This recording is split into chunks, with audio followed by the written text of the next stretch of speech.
Good morning, everyone. My name is Sir Dr. Michelle of the Wheatfields, and this is my magic money tree where I conjure up the dollars to pay Benny Keys and Scott H, so they can go and pay everyone else, like Cam and Ali and everyone else. Meanwhile, back in the real world, I hope you're all well. Welcome to another video. Tilly's very sprightly this morning. It's Friday. It feels like a Saturday because today is a public holiday in the UK, as was yesterday. It's the Queen's Platinum Jubilee. 70 years Queen Elizabeth II has been on the throne. And she's my cousin. Yeah, she knighted me. Yeah, that's why I'm Sir Dr. Michelle of the Wheatfields now. This is all mine, all my stuff. Right, guys, I've got to stop. If you've no idea what I'm talking about, then maybe check out the video that I posted on Michelle Walks yesterday. Okay, so really back in the real world. So in this video, I want to talk about a couple of ideas, a couple of suggestions, a couple of possibilities. And these are only possibilities based on what people have said. But what people have said who are either witnesses or connected to the case in some way. I'm not saying I believe either of these things. To be honest, I'm not sure that I do. But I'm going to discuss them anyway. First is something that Dudley said, and second, something what Dave Rader said. Dave Rader from Equisearch, him and Twyla were on Duty Ron's show on Wednesday evening. So I want to discuss both of those things. Dudley spoke to the Heels on the Ground people when they were in Tennessee back in January, and Dudley is an ex-co-worker of Don Wells. Worked with Don. Don ended up firing him on the 14th of June, so the day before Summer disappeared. There's been lots of speculation about Dudley, that Dudley took Summer out of revenge. I don't believe any of that. When Dudley spoke to Heels on the Ground, I honestly didn't believe him. Some of what he said I believed, but some I didn't. And I'm revisiting it just for a moment or two because of a comment that someone left yesterday for me in my comment section on YouTube. And it's a good point, and it's just worthy of some consideration. It's worthy of some consideration if we speculate that Don's scared. Don didn't have anything to do with Summer's disappearance, nor did Candice. But they do have some guilty knowledge. Or at least they're not quite telling us everything. And I've said in previous videos, what if Don and Candice are innocent, but they're scared? They're scared of whoever they suspect or whoever they know might have taken Summer. And they're not telling the complete truth because of that fear of, reprisal or something like that. Don has said to people that this is bigger than anyone knows, and I believe him. I do. I believe him. It begs the question, therefore, what involvement did Don have? And for a long time, I thought Don was the number one suspect. Dodgy character, dodgy associations, and he could have easily sold Summer based on the connections that he's got with, shall we say, drug underworld. We know that he goes to Knoxville on kind of drug-fueled and prostitution-fueled benders. He disappears for days on end. He's made comments that, he's been to places where terrible things are happening, shall we say. So it's easy to look at Don as a suspect. But what if Don isn't? Don's innocent, but he's covering up something that he either suspects or knows because he's scared. And then we've got the comments that were made after Dr. Phil. When Candice was on the set of Dr. Phil, being interviewed by Greg and Scott from the behaviour panel, and she got up and left, she started crying. She freaked out. She was scared when they mentioned the cornbread mafia. Now, I'm not saying the cornbread mafia took Summer, but I am saying that there could be involvement of some kind of organised crime ring that Candice either suspects or knows. And Don, when he was interviewed by Brian Entin, said Candice has wrong friends, and that could be the only thing that Candice is guilty of. Well, what if it is? But what if it's Don's wrong friends, not so much Candice's? And what if these people are not friends, but people they know, associates? But Dudley said that Don was behaving really strangely on June 14th, the day before Summer disappeared. You know, he appeared strung out. He just was behaving oddly.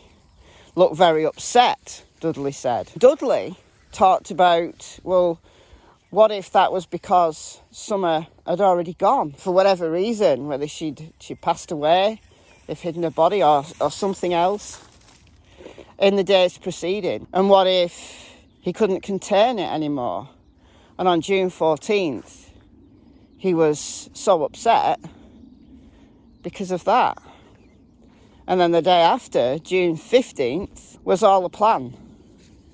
Summer had gone in the days preceding. And I don't believe that personally. I don't believe it because of what the TBI have said.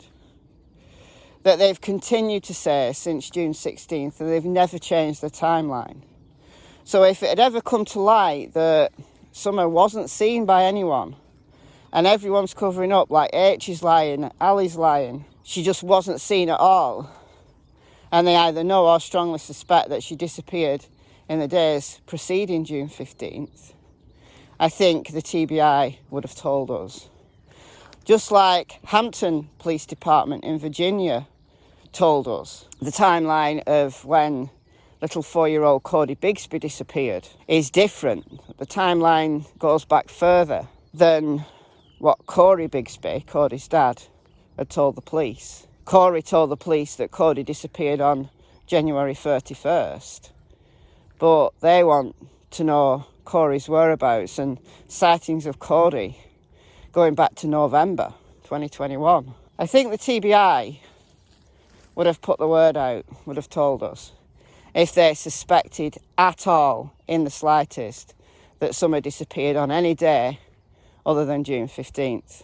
I believe that she was last seen outside of her home in the 100 block of Ben Hill Road, and a family member reported her missing shortly before 6:30. I believe that timeline. So we've got hours to explain rather than days to explain. You know, when Dudley gave this interview, I said, look, no, you know, to people who said, look, you know, Dudley's telling the truth. Maybe Summer did disappear in the days preceding June 15th, and he was upset on June 14th. He was behaving erratically. But why would Dudley make that up? Why would he lie? Why would he lie? Would he lie because Donna's blamed him? Donna's put the heat on him and he's getting his own back? Maybe that's all it is. Or maybe he was telling the truth and Don was upset on that day, but he wasn't upset because Summer had gone. Maybe he was upset because he'd been threatened and he knew something bad was going to happen. Maybe he'd been threatened. Maybe he owed a lot of money. Maybe his connections were coming back to bite him. And then when June 15th came and Summer did get gone, then Don panicked And he knew she'd gone because of the threats that had happened to him. Dudley witnessed that fear on June 14th. And then Don's worst fear was realised on June 15th. And it's why he said, she's gone. She's gone. As soon as he knew she wasn't at the creek. It's an interesting process you can take yourself down there. It's an interesting speculation. And it is only a speculation, but what do you think? What do you think about that? Let me know in the comments. Now, whoa, I'm slipping and sliding on this mud. I'm sorry if things are getting a bit bumpy because it's very slippery. It's rained overnight. Second thing, Dave Rader from Equisearch and Twyla were on Dutyron a couple of nights ago now, Wednesday night. They were talking about the searches they did for summer back in June and July, and then they answered some questions. Dave said he didn't believe that summer was still on that mountain. The mountain itself is huge. That one mountain, you know, there's lots of hollers that go up into that mountain. You know, the Wells property just sits on one little hill, you know, at the foothill of that mountain. It's a huge area. Now, within 2 weeks of the search, Tim Coop from Churchill Rescue Squad told us that they'd searched 4.6 square miles or 3,000 acres. Now, we don't know whether that's spanning in all directions from 110 Ben Hill Road, starting off there and then fanning out in each direction. It would take it to about a mile just over in each direction. But it seems that they focus more on that kind of southwest area. And they came back there in November. And then again in February, they came back and just looked at some very targeted previous areas of interest, including Fields Road, which is another hollow about a mile, just over a mile southwest from 110 Ben Hill Road. And Fields Road's interesting because Andy Bernard's parents, own a property there on Fields Road. So you see, that's interesting. Talked about that a few days ago. But Dave said that, you know, when they came, Equisearch came, they searched wider than what law enforcement have told us they've done. Ground searching is very time consuming, it's labour intensive, and it's treacherous, difficult in that kind of terrain. It would be very possible for them to have missed evidence of summer. But they did find the footprints and some scent alerts where the Summers, I believe, saw. There's a possibility that the dog was following a scent that was contaminated. It's possible that those footprints were laid down by Summer, but in the days preceding June 15th.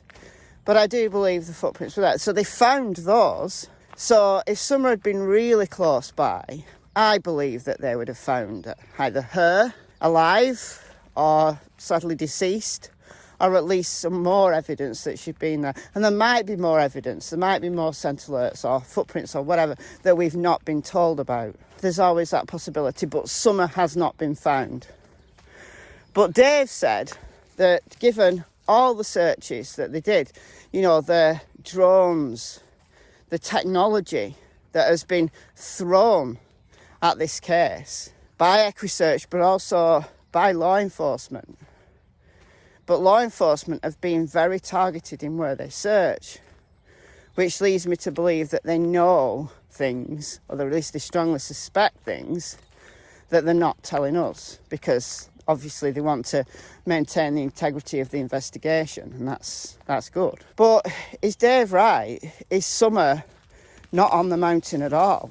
As he said, if she was still on that mountain, she would have been found. There's a good possibility that she has been taken off that mountain. But who would do that?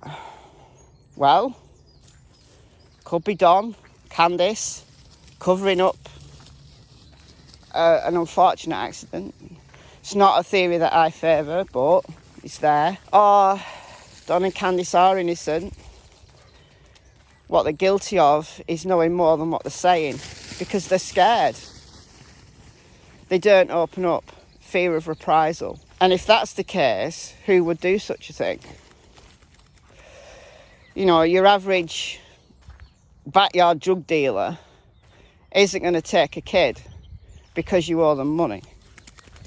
They're not. They might, I don't know, steal some of your property.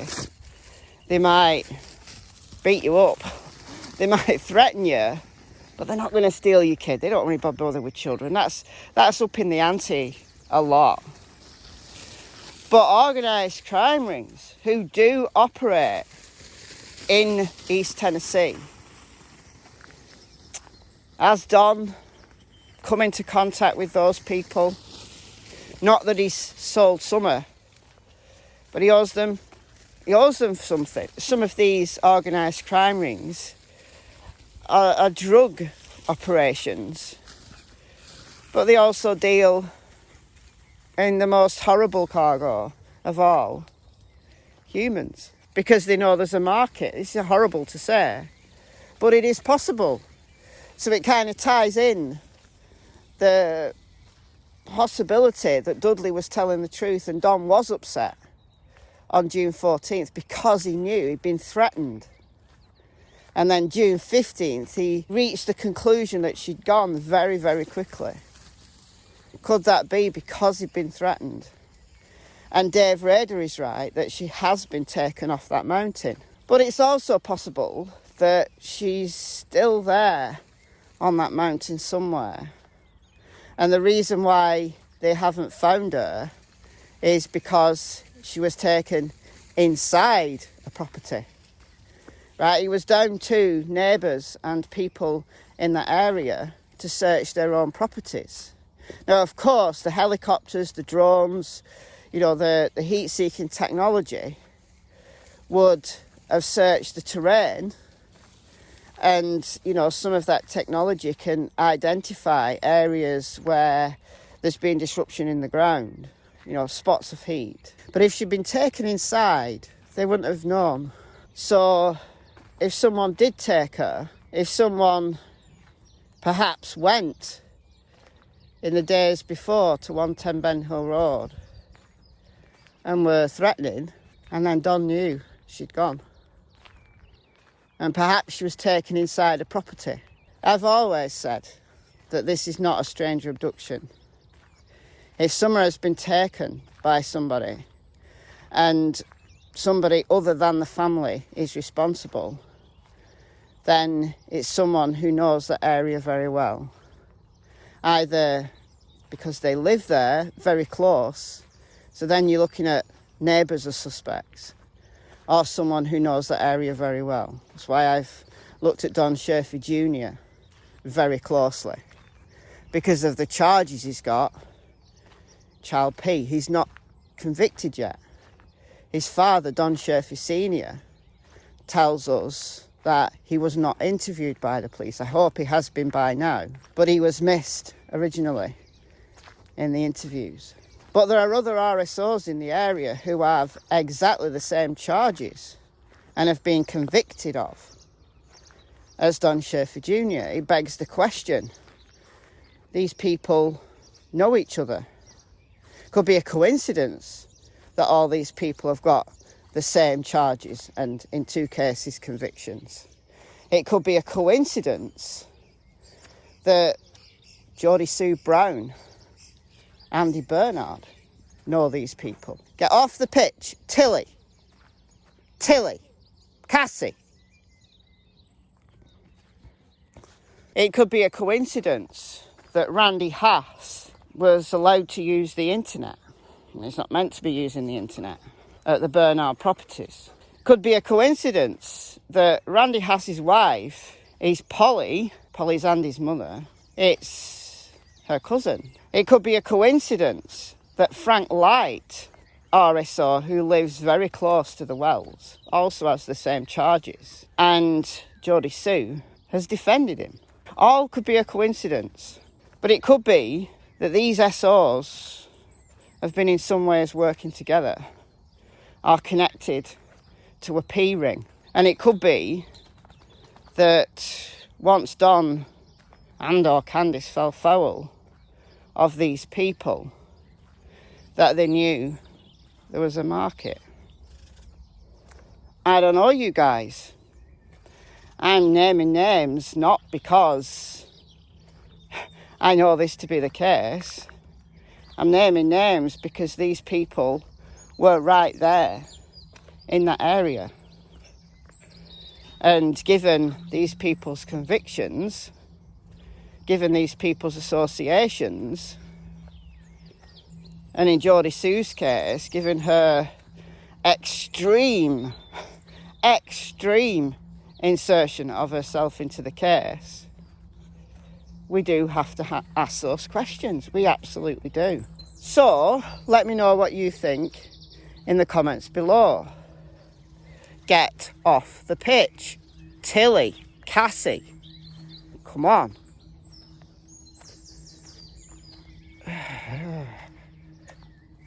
Wow. Wow. Tilly. Oh, just roll on the pitch. It's fine. Just roll on it. Dear me. I don't know. Let me know what you think in the comments below. I've been Michelle. Hope you're well. Goodbye from Miss Cassie Springer and Miss Tillington. Bye, guys. Miss Cassie Springer! We said it!